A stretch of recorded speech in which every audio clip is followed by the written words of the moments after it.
después de las 37 semanas, empiezan a tener modificaciones cervicales los pacientes antes del tiempo. Hay muchas causas, pero es muy importante porque, ¿cuál es la importancia? A ver, lo que ustedes leyeron, a ver, ¿cuál es la importancia de conocer sobre el parto pretérmino? ¿O cuál es, por qué es importante? ¿Ah? Sí, para prevenir y retrasar. Ajá, ¿qué factores? Porque ¿a quién va a afectar más? ¿A la mamá o al bebé? Al bebé. Entonces, ¿qué complicaciones van a tener los bebés? Falta la maduración de los pulmones. Desarrollo, ajá, sí, de aspiración, ajá, ¿qué más? Hemorragias intracraneales, alteraciones visuales del bebé, cognitivas. Oigan, los bebés que nacen pretérmino, porque ya vamos a ver que hay temprano, muy temprano, esos bebés tienen más riesgo de hipoplasia pulmonar. Sí, los bebés nacen pequeños y luego cognitivamente, después que, me acuerdo que decía un doctor, después que, sí, tienen a veces, no la mayoría, pero sí algunos van a tener problemas cognitivos más adelante en la vida. Okay. Y desarrollo óseo también deficiente, o sea, van a haber muchas consecuencias a largo plazo. ¿Sí? A corto también, pero a largo plazo también. No es que no vayan a tener éxito en la vida ni nada, pero pues sí pueden tener más problemas. Entonces, por eso es importante, porque miren, pueden desencadenar todas estas complicaciones. Síndrome de dificultad respiratoria, que es lo más común. Los bebés siempre van a tener problemas de respiración porque sus pulmones no están maduros. Entonces, hemorragia ventricular, enterocolitis, septicemia, deterioro neurológico, convulsiones, retinopatía del prematuro. En México, miren, 40% de los menores de 5 años tienen como antecedente parto prematuro. De los menores de 5 años que han tenido, que tienen ceguera. Entonces, se debe a que la mayoría del parto prematuro, la mitad de las mujeres con parto prematuro es porque empezaron las contracciones espontáneas antes de tiempo. Otro 25-30% van a ser por ruptura prematura de membranas, o sea, se va a romper la bolsa antes de tiempo. Y las otras por complicaciones maternas, como por ejemplo una preeclampsia. La preeclampsia también me puede causar parto prematuro, porque si empieza a las 28 semanas y no se controla esa presión, ese bebé tiene que nacer antes de tiempo. ¿Sí? Oligohidramnios también, las diabéticas, las que tienen poco líquido a la semana 32, tienen que nacer, no los podemos dejar ahí. ¿Ok? Entonces, ¿cuáles son las causas más frecuentes? Me gustó mucho este esquemita porque habla acerca de que hay factores desencadenantes, como por ejemplo la activación del eje hipófisis hipotálamo suprarrenal con la secreción de cortisol. Entonces el cortisol, el estrés materno o el estrés fetal también va a inducir ese trabajo del parto. ¿Okay? Las hemorragias, ¿sí? Los desprendimientos prematuros de placenta. Les decía que hay desprendimientos, que el desprendimiento prematuro de placenta son hemorragias que van a empezar de muy poquito a más. ¿Sí? Entonces se despega el saquito, se despega la placenta y empieza a haber como un hematoma ahí que va a ir disecando. Todos los hematomas van a disecarse en cualquier parte del cuerpo, pues aquí también. ¿Sí? Entonces, ¿Eso es un pedo de cubación, no? de Cuvalier, sí, ajá, pero esa es la complicación más severa una de las más severas del desprendimiento prematuro. La más severa va a ser la coagulación intravascular disseminada.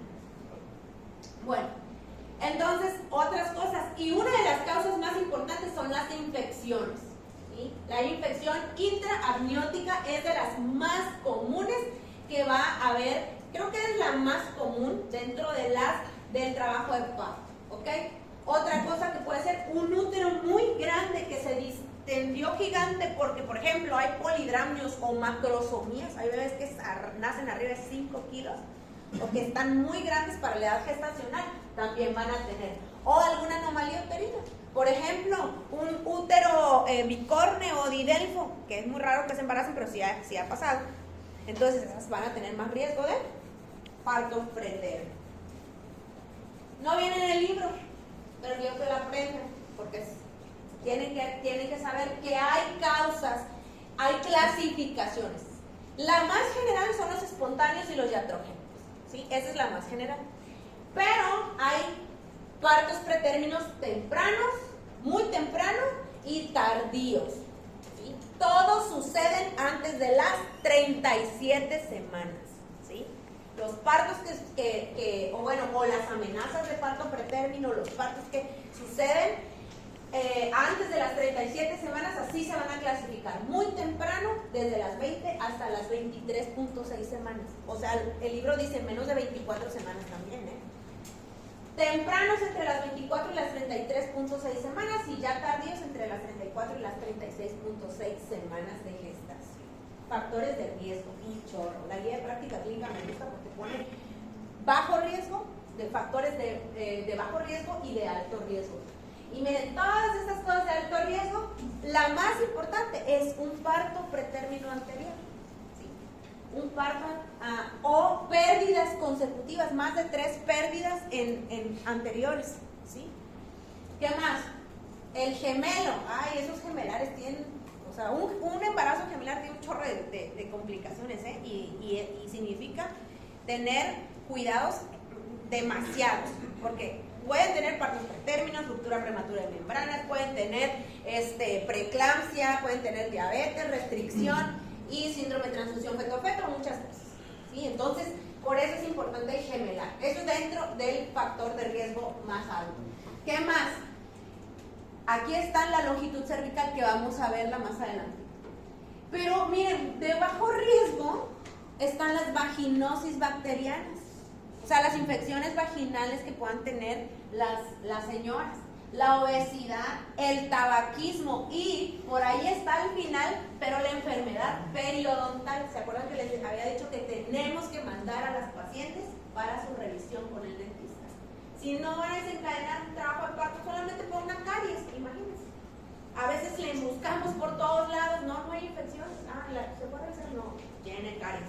Bueno, ahí está, una de las caries. ¿Vale? Muy bien. Los miomas también, habíamos hablado que los miomas submucosos nos van a producir también problemas con partos pretérminos. ¿Cómo voy a predecir si una paciente puede tener alteraciones? Con la longitud cervical. Un cuello corto, ¿cuántos milímetros o cuántos centímetros debe ser? Menos de 2.5 en el segundo trimestre del embarazo. 2.5. Este es de mi paciente. Esta es una longitud cervical. Y esta está en la guía de práctica clínica también, pero generalmente nosotros antes, en el segundo trimestre, hacemos la longitud cervical entre las 18 semanas de gestación y las 22 semanas de gestación. Ahí lo vamos a hacer, ¿ok? Vamos a estar midiendo en aquellas con alto riesgo. No se hace longitud cervical a todas, ¿sí? Se hacen aquellas que tienen factores de riesgo importantes. Pero en el segundo trimestre, entre las 18 y las 22 semanas, vamos a empezar a hacer la longitud. Ahora, menos de 2.5 centímetros, ¿verdad? Entre es un factor de riesgo. Pero si ya llegamos a las 28, a las 31 semanas y tenemos menos de 20 milímetros, eso también, o sea, miren cómo se va. De por sí, el cuello se va cortando en el embarazo, pero no tan abruptamente. ¿Sí? Quiero que sepan que entonces, menos de 2.5 centímetros en el segundo trimestre del embarazo es un cuello corto que me va a predisponer para un parto pretérmino. ¿Ok? Muy bien. ¿Cómo hacemos el diagnóstico? El diagnóstico, pues es el síntoma más frecuente es dolor. ¿Ok? Dolor pélvico, como si tuvieran un cólico menstrual, dismenorrea, así, dolor aquí y sordo, a veces agudo, empieza importante, ¿sale? ¿Qué más? Se corre hacia la espalda, es una contracción, pues. Ayer hablamos de las contracciones, ¿se acuerdan? De que las contracciones verdaderas empiezan en el fondo, se extienden al hipogastro y hacia región lumbar. Y eso es lo que va a sentir la paciente, el cólico y el dolor que se extiende hacia la parte de atrás. Pueden arrojar el tapón de moco, a veces puede haber sangrado, a veces no. ¿Ok? Y así dice la guía práctica clínica. ¿Cuándo es un parto, una amenaza de parto pretérmino? Cuando hay menos de 2 contracciones en 10 minutos.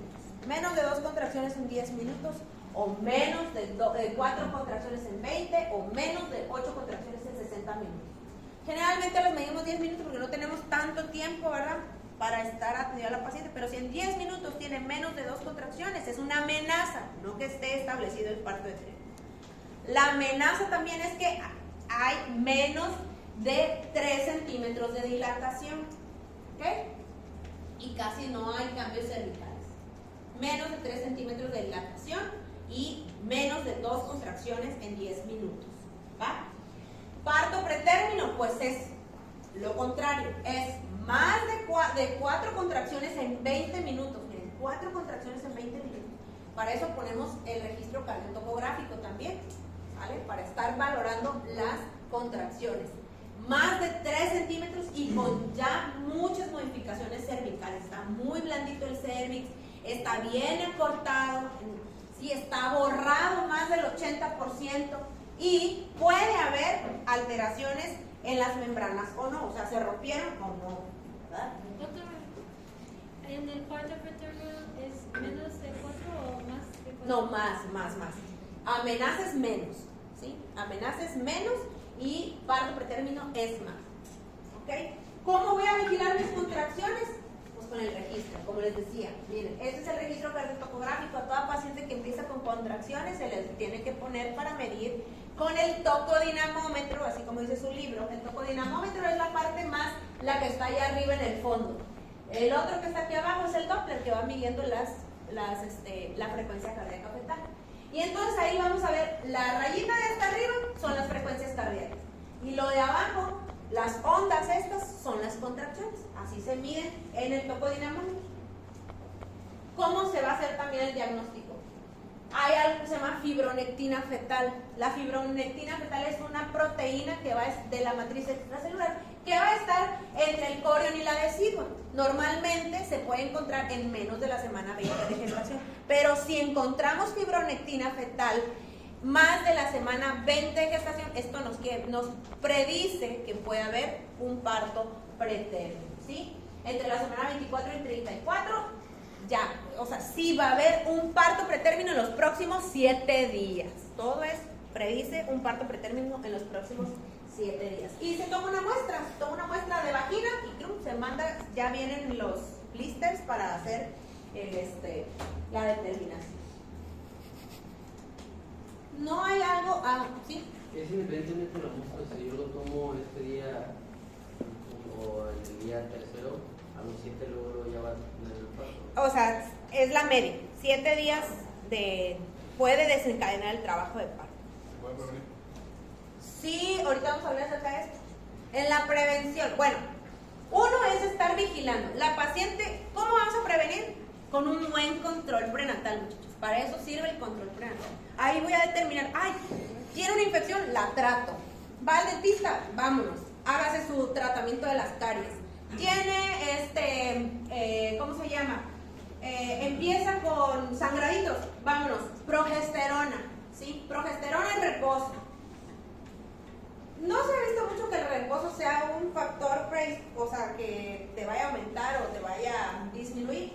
Lo que sí se ha visto es que la progesterona puede ayudar bastante para mejorar no la actividad fetal, porque ahorita vamos a ver para las contracciones, pero sí, pues, a sostener mejor ese embarazo.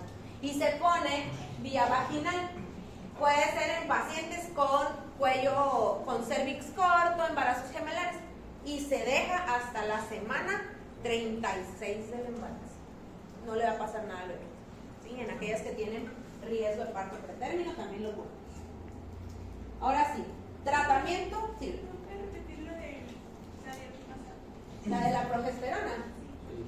Bueno, la progesterona se puede usar como preventivo. También se utiliza en el aborto, en las amenazas de abortos. ¿Okay?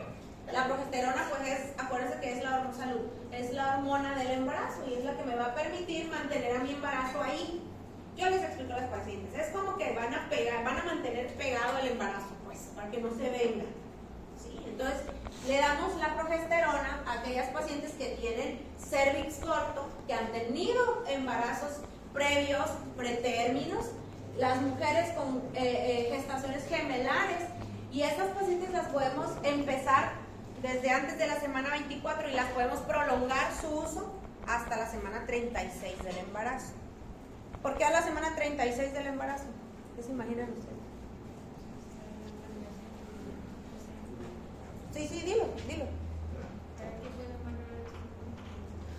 Ajá, bueno, es que ya para las 36 semanas ya los pulmones ya debieron madurar. ¿Sí? Entonces la maduración pulmonar sucede entre las 28 y las 34 semanas de gestación. ¿Sí? Entonces por eso hasta las 36 semanas las damos, y las 36 semanas, si el bebé nace, pues por lo menos ya está maduro su pulmón, y aunque puede batallar un poquito, va a batallar menos de aquel que nace antes de las 34 semanas. ¿Sí? Entonces, bueno, vayan bueno, nada más termino aquí. Estas son las 3 cosas que se tienen que hacer como tratamiento para el parto preterno.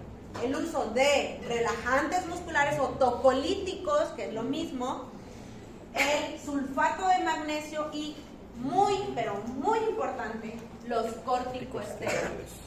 Y ahora el libro no menciona el esquema, pero sí van a aprenderse el esquema de maduradores pulmonares ustedes.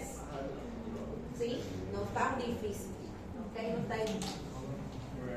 No quiero que se aprendan dosis, pero quiero que se aprendan que los 3 principales son estos, los tocolíticos. ¿Qué van a hacer? Relajan el músculo. Uno es bloqueando los canales de calcio, que es el nifedipino, y el otro es el atosiban, un beta-adrenérgico. ¿Ok? Y la indometacina también, ¿qué es la indometacina? Una N, exactamente. Entonces, el más utilizado es el nifedipino, ¿sí? El más utilizado es el nifedipino. No es el que es el único tratamiento, es el más utilizado en todos lados. En todo el mundo va a haber nifedipino. Yo sí. El atosiban es muy caro para la paciente, sí hay, pero es caro y no es tan accesible. El nifedipino cuesta que como unos 150 pesos la cajita, o sea, está barato y actúa súper bien, ¿sí? 10 miligramos. La indometacina es un poquito más caro, es un aire más caro, funciona bien, pero se da examen antes de las 32 semanas de gestación porque causa cierre prematuro del conducto arterioso. ¿Qué es? ¿Qué cosa? ¿Dónde está el conducto arterioso? Entre la aorta, ¿verdad? Y la pulmonar, que es el tercer shunt. ¿De acuerdo? Muy bien. De las 32 semanas. Esas son cosas que tienen que aprenderse para la vida. ¿Ok? Muy bien, vayan al break. Cierre prematuro. La endometacina solo se da en el segundo trimestre. Solo en el segundo trimestre y antes de las 32 semanas de gestación. Si se puede antes de las 28 mejor, ¿verdad? Pero hasta las 32 semanas se ha visto que se puede utilizar si no causa cierre prematuro del conducto arterioso. Ya pueden ir al break. O sea, pero en el caso de que ya vaya, o sea, que tenga un embarazo, o sea, que ya vaya a tener... Sí, o sea, estos se dan solamente por si llega a haber contracciones. Si no tiene nifedipino y ahí igual, sí. Le doy endometacina. Pero si es igual no le das... No, ya endometacina no. ¿No le das nada? Sí, nifedipino. Pero si no tiene... Si no tengo, pues van a hacer. O le doy atosiban. Hay también otras cosas. Es que hay otras cosas, o sea, hay otros medicamentos. Hasta el salbutamol se puede utilizar, pero no es el principal. ¿Sí? Entonces, eso es como que de rescate, ¿ves? Lo que haya, pues. Pero no es el más principal.